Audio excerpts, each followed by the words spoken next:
নমস্কার, আমার নাম ডক্টর পুরু ধোয়ান এবং আজকের এই ভিডিওতে আমি আপনাদের বলবো কিভাবে পাকিস্তানের রোগীরা তাদের লেখার হাত ভালো করতে পারে। যেহেতু পাকিস্তানের রোগীদের হাতে ট্রেমার থাকে, তাই এই কারণে তাদের লেখার হাত খুব খারাপ হয়ে যায়। সাইন করতে পারেন না, কিন্তু কখনো কখনো রোগীর কাজের জন্য, যেমন শিক্ষক বা অন্য কিছু, তাদের লিখতে হয়। যদি তারা লিখতে না পারে বা যা লিখছে তা পড়া না যায়, তাহলে খুব সমস্যা হয়ে যায়। তাই যখনই এমন রোগী আসে, তখন আমাদের তাদের বলতে হয় কিভাবে তারা তাদের লেখার হাত দ্রুত ঠিক করতে পারে। সেটাই আমি আপনাদের বলবো। প্রথমে দেখি পাকিস্তানের রোগীদের লেখার হাত কেমন হয়। আমি আমার নাম দিয়ে শুরু করি।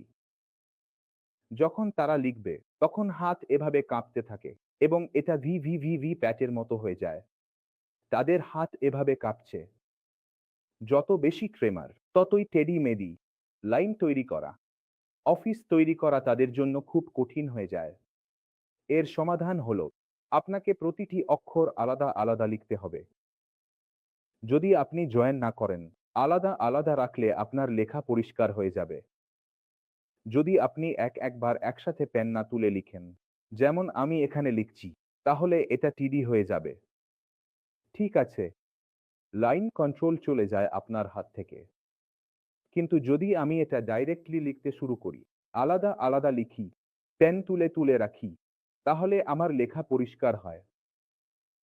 তাই আপনাকে কন্টিনিউটি ছেড়ে আলাদা আলাদা অক্ষর লিখতে হবে, একসাথে নয়।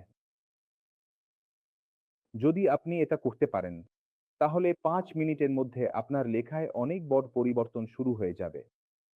যারা মনে করেন তাদের লেখা ভালো নয়, পার্কিনসন হলে পেন বের করুন, কাগজ বের করুন, আপনার নাম লিখুন এবং তারপর আলাদা অক্ষরের সাথে পরিবর্তন করুন। এবং আপনার লেখা যখন আগে থেকে ভালো হবে, 5 মিনিটের মধ্যে, সেটা কমেন্ট সেকশনে লিখে আমাকে জানাবেন। আমি খুব খুশি হব। আর এইভাবেই আজকের ভিডিও শেষ করছি। আশা করি আমার এই ছোট্ট চেষ্টা আপনাদের ভালো লেগেছে। দেখা হবে পরের ভিডিওতে। ততক্ষণ পর্যন্ত নমস্কার।